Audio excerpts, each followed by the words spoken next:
Hello students, आज हम लोग अभाज्य गुणनखंड विधि से एचसीएफ और एलसीएम निकालना सीखेंगे। मैंने इस टॉपिक पर पहले भी एक वीडियो बनाया हुआ है। अगर आप उस वीडियो को नहीं देखे हैं तो आप पहले उस वीडियो को जाकर देख लें। ये सभी मैंने उस वीडियो में समझाया हुआ है। ये एक सिंपल सा फॉर्मूला होता है, एचसीएफ किसी दो संख्या का गुना एलसीएम उसी दो संख्या का, वो उस दोनों संख्या के गुना के बराबर होता है। ठीक है, ये एचसीएफ और एलसीएम कैसे निकालते हैं ये भी मैं उस वीडियो में समझा चुका हूँ।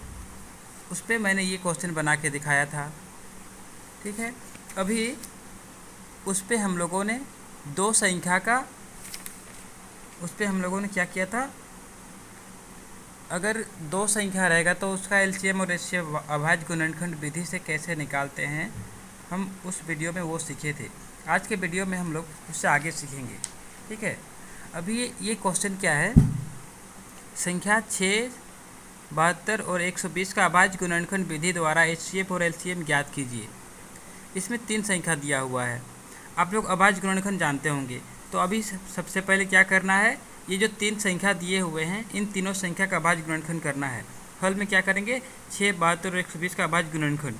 तो ये अगर जब 6 का हम लोग अभाज्य गुणनखंड करेंगे तो क्या हो जाएगा, वो 2 गुनी 3 है ना। अब जब 72 का अभाज्य गुणनखंड करेंगे तो वो क्या हो जाएगा, 2 गुनी 2 गुनी 2 गुनी 3 गुनी 3। इसको हम लोग कैसे लिख सकते हैं, 2 का पावर 3, क्योंकि 2 3 बार गुना में है तो 2 का पावर 3 गुना 3 2 बार गुना में था तो 3 का पावर 2। अब 120 का अभाज्य गुणनखंड किया हुआ है। 120 का अभाज्य गुणनखंड क्या होगा, 2 गुना 2 गुना 2 गुना 3 गुना 5। इसको भी 2 का पावर 3 लिखेंगे, गुना 3 गुना 5। इसमें आप लोग को इतना समझ में आया होगा, इसमें कोई दिक्कत नहीं है। अब एचसीएफ जब निकालते हैं तो क्या करते हैं, एचसीएफ अब 6, 72 और 120 का एचसीएफ।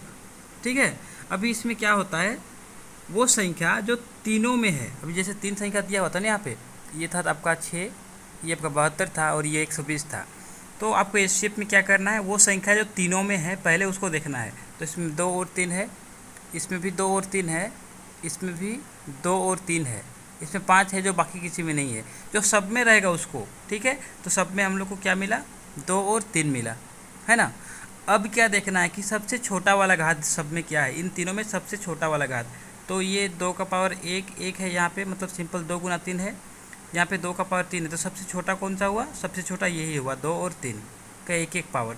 तो ये सबसे पहला ये रहा, ये आपका 2 गुना 3 यानी कि 6 इसका एचसीएफ हो गया।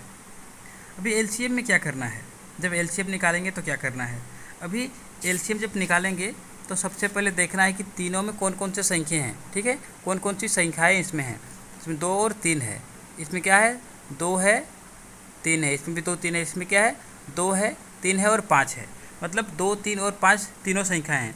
तो अभी इसमें पहले बना चुका था, मतलब हम लोग को 2 भी मिला था, हम लोग को 3 भी मिला और हम लोग को 5 भी मिला। तो ये तीनों संख्या आएगा, चाहे किसी में है या नहीं है, तीनों में जो संख्याएं उपस्थित है सबको लिखना है। ठीक है, और सबका बड़ा वाला घात, तो 2 का सबसे बड़ा वाला घात क्या होगा, 2 का पावर 3, तो 2 का पावर यहाँ पे 3 लिखेंगे। अब 3 का सबसे बड़ा वाला घात क्या है, तो 3 का सबसे बड़ा वाला घात है, यहाँ 3 था, 3 का पावर 2, तो 3 का पावर 2 सबसे बड़ा वाला घात है। और 5 का सबसे बड़ा वाला घात कौन सा है, तो वो सिर्फ 5 ही है।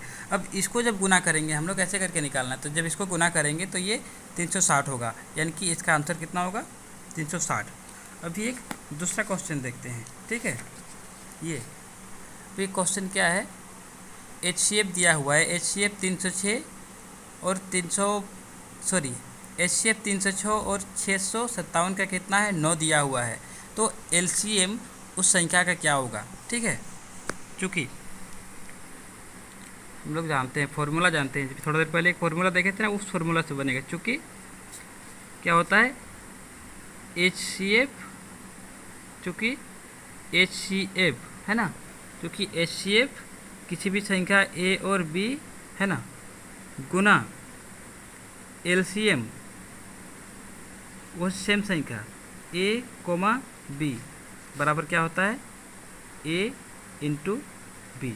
ठीक है, इसीलिए अभी इसमें हम लोग को एलसीएम निकालना है, इसलिए क्या हो जाएगा, एचसीएफ इसीलिए क्या हो जाएगा HCF 306,657, ठीक है, गुना LCM 306,657 बराबर क्या हो जाएगा,